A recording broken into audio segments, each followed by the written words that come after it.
Clarissa shuffled in with their breakfast tray. At 8 months pregnant, she was not as graceful as when she was first sent to Jack. Jack wondered if he had made a mistake to not sign up for the Peterson premium package.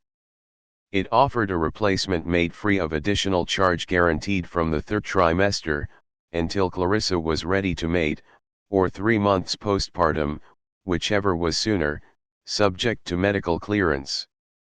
But he had felt worried about finances with a baby on the way, and Clarissa had looked so sad, and he thought it might be bad for the baby, if he upset her. He felt he didn't get enough gratitude for that. Ah well, he could wait a bit longer, she could make it up to him afterwards. Clarissa poured the coffee. "How are you feeling, babe?" he asked dutifully. Clarissa smiled. Her figure might be distorted but her face was as beautiful as ever, and once again Jack was happy that he could afford the Tier 9 Peterson program. Most his colleagues went with Tier 6 or 7, including his best friend Gary, and the difference was quite noticeable. Allison, Gary's Tier 6 mate, had a distinctly Semitic cast to her features, even though she had presumably undergone all the required facial and body enhancement surgeries, and Jack often wondered how Gary could bear to mate with her.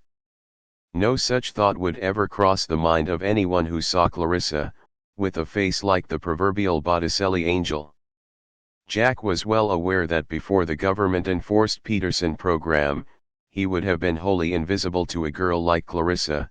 Let's be honest, even the Allisons of the world would have barely given him a second look.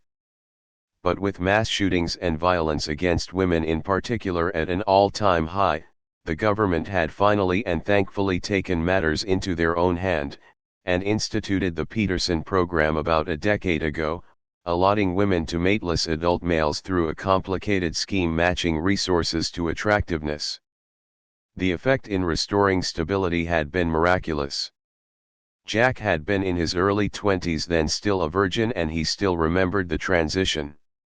Even many women had been, surprisingly, relieved. Turns out all the poor dears really wanted was to have a man with a good steady income take care of them while they took care of the house and family.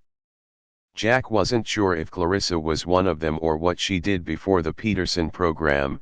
His contract forbade any discussion of gender issues and women affairs and the past with his mate.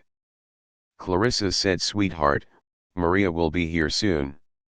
You're going to be late." Maria was their cleaner. Women Tier 5 and below were all relegated to cleaning and caregiving. Jack pushed down his intrusive thoughts of betting Maria he had lusted after her even before Clarissa's pregnancy. Obediently, he kissed his mate and left his house.